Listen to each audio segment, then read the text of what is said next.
Hello, everybody. My name is Ryan Wojtacek. I'm going to be giving a brief presentation on what they call flip learning.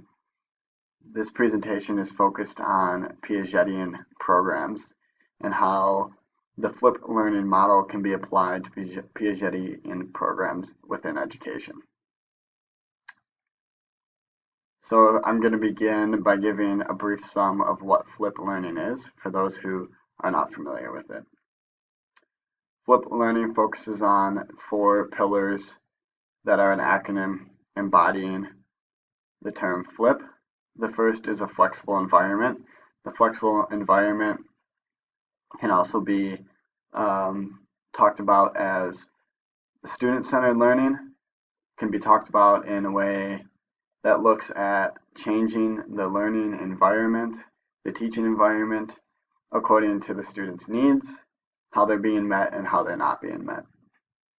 Secondly is learning culture, and this is based around the idea of helping the students in their environment and in their learning process be comfortable and be challenged and be pushed.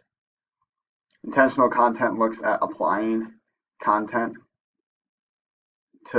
with practical applications and usably for usability.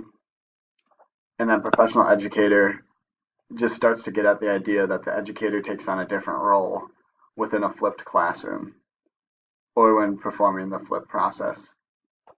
And it looks at the need for the educator to be a little bit more heightened to their awareness to the students in the classroom and how those students are interacting with one another and interacting with the material, always ready to give positive and constructively critical feedback to students to help enhance their learning process, because it's not a traditional classroom as much, where it's a little bit more focused on the students and what they're learning than it is on actually conveying a lecture. Now I'm going to apply this to the Piagetian education using the flip model. The first stage of Piaget's theory of the four stages is called the sensory motor stage. It is in the newborns to 2 years old. And in essence, it focuses on learning through the senses and how children interact with their world and their senses to learn things. So basically, a flipped classroom would give the students a variety of feelings and smells to explore. So the students would have a great deal of opportunity to interact with these different things that stimulate their senses and therefore increase their learning.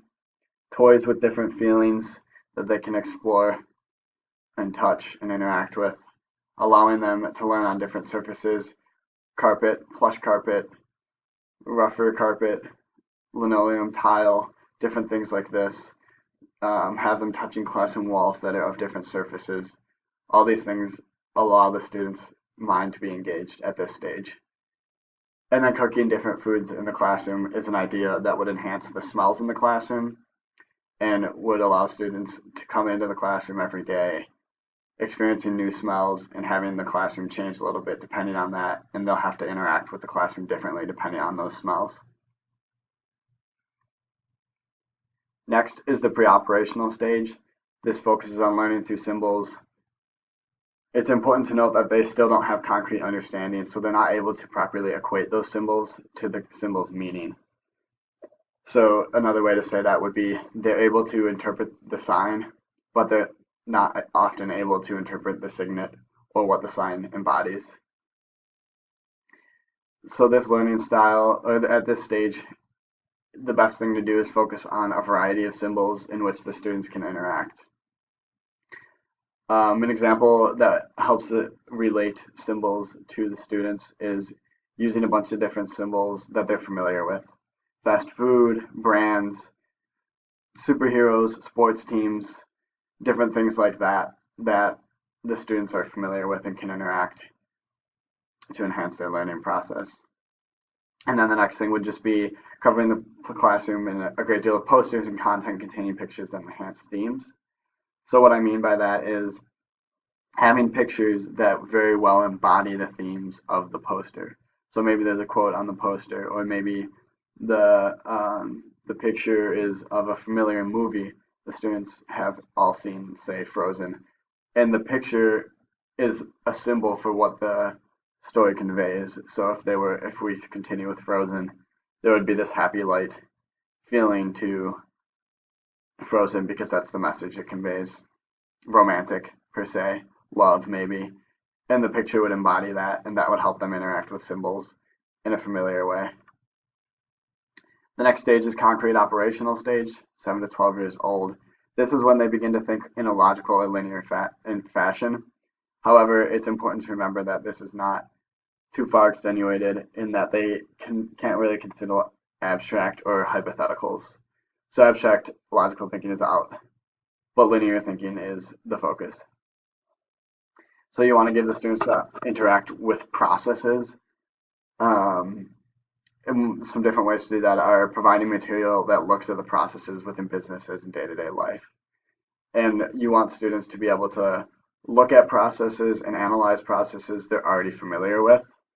So maybe you look at a process of ordering food at a restaurant and you say how that process is effective or efficient, how it's personable or how it's not personable, how it causes connection or community and how it doesn't. These are processes that students are familiar with and they'll be able to relate to. However, analyzing them on a deeper level will give them a greater understanding at this stage, this operational stage. The next would be discussing the process by which teachers convey lessons through the units.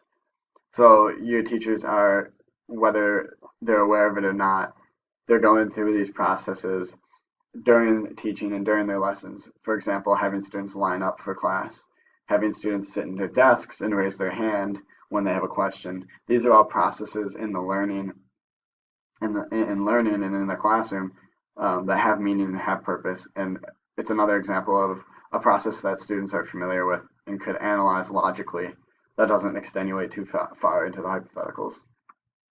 The final stage is formal operational stage, and this is beyond 12 years old. And this is where you begin abstract and hypothetical thinking.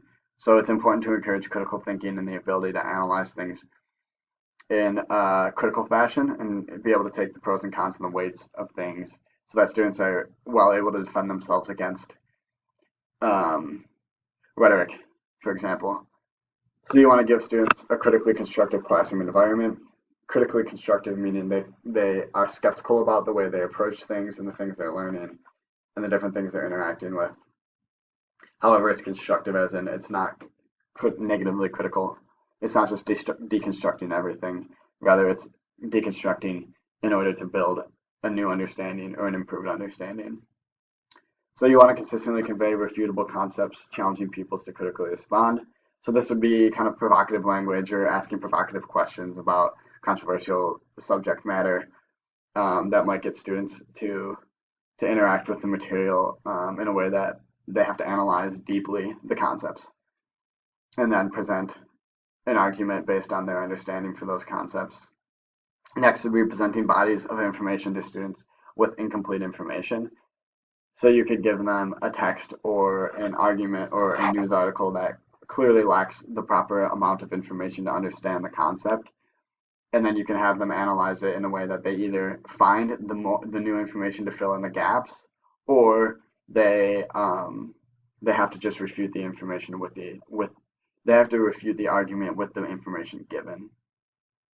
Finally, would be encouraging questions. You should just always encourage the students to question everything, question the lessons you're teaching, question the rhetoric behind it, question the implications and the axioms in which